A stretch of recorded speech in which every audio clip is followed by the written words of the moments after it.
Plein de poussière là. Bon, il y a une bosse, j'espère que ça va aller. Oui bah j'ai trouvé que ça, je suis désolé hein.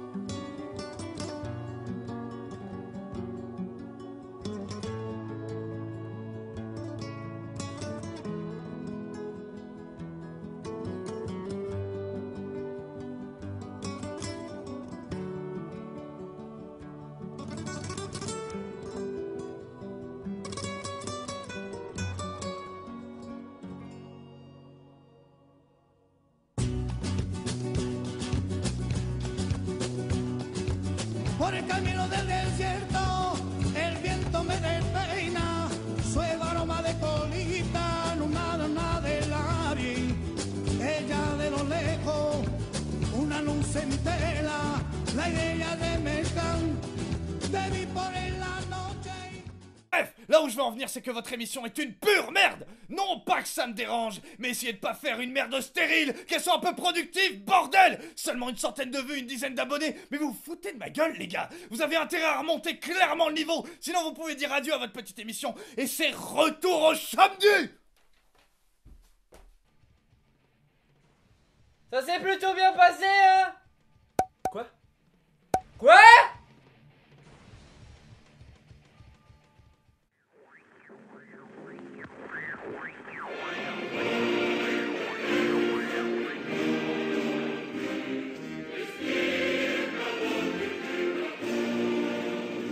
Bonjour à tous et bienvenue dans ce nouvel épisode où nous allons parler des mecs en collant les plus cool du monde, les super-héros.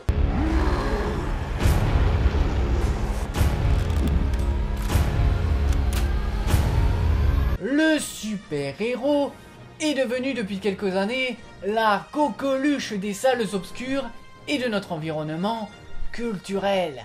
Il est partout, dans nos films, nos jeux vidéo, nos livres et jusque dans nos assiettes. Cependant, le super-héros ne date pas d'hier, et il est né d'un contexte historique bien particulier, et c'est ce que nous allons découvrir dans cet épisode.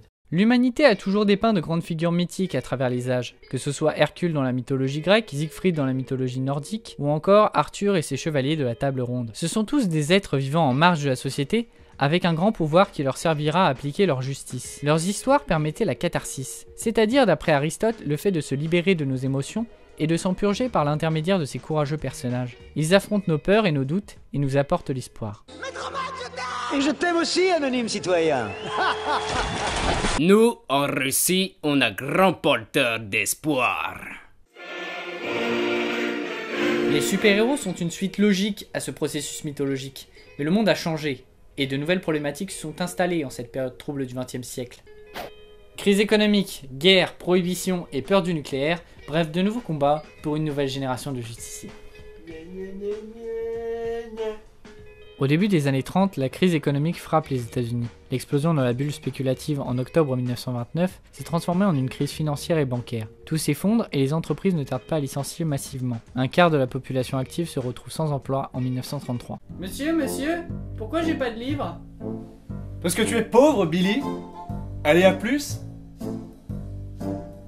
C'est dans cette période trouble que le comic book, étant un moyen de loisir peu coûteux, va se populariser aux États-Unis. En 1938, une maison d'édition nommée National Allied Publication décide de lancer un nouveau comic book nommé Action Comics, dans lequel apparaît le premier super-héros créé par Joe Shuster et Jerry Siegel, Superman.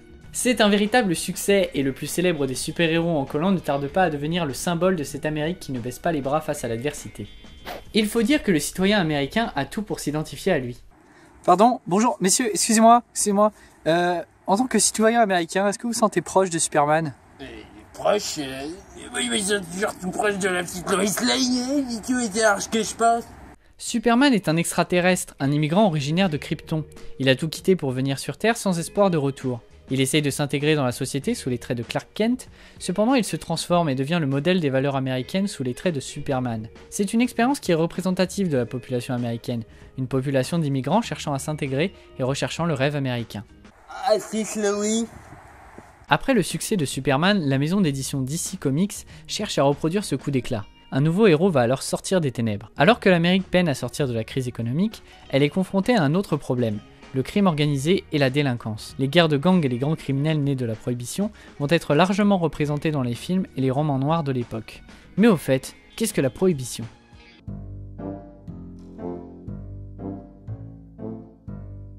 Prenons ce socialiste. Il a tout perdu, son travail, sa famille, son chauffage, il est malheureux. Heureusement, il peut soigner son chagrin grâce à sa bouteille. Sauf que non, car la prohibition empêche toute vente d'alcool, ce qui fait que notre socialiste est de nouveau malheureux. Le grand banditisme entend parler de cette affaire et développe un commerce certes illégal, mais pour le moins lucratif, tiens, ça fera 100. Notre ami socialiste peut donc de nouveau soigner son chagrin dans l'alcool et attraper une large gamme de maladies dues à la qualité aléatoire de son breuvage. C'est ce qu'on appelle la répression. Elle est pas belle la vie ? Allez, à plus. C'est inspiré par cette culture ambiante que Bob Kane présentera son justicier détective masqué, Batman. un héros sombre et solitaire voulant venger la mort de ses parents en traquant les criminels de sa ville. Et pendant ce temps, en Europe, la Deuxième Guerre mondiale éclate. Les États-Unis, malgré leur distance des conflits, sont confrontés à l'espionnage nazi dans leur rang. Et bientôt, avec le bombardement de Pearl Harbor, ils finiront par entrer en guerre contre Hitler et ses armées. Apparaît alors un nouveau super-héros aux couleurs de l'oncle Sam qui va faire justice et entrer en guerre contre Hitler et ses armées, j'ai nommé Captain America. Pendant cette période, il était l'espoir des familles américaines. Créé par Jack Kirby, ce personnage était représentatif de l'ami, du fils ou du père qui s'engageait dans ce conflit mondial. Les soldats américains s'arrachaient les aventures du super-héros qui servait de propagande sur la victoire certaine de la guerre. Allez, venez les gars, franchement la guerre c'est pas si terrible. Vous allez vous faire des potes, voir du pays, devenir héros comme moi. Franchement si tu viens pas, t'es vraiment un trou du cul. C'est déjà la fin de cette première partie d'émission et nous vous laissons donc avec cette petite page de publicité. Pimp My Rocket, l'émission qui va pimper ta roquette.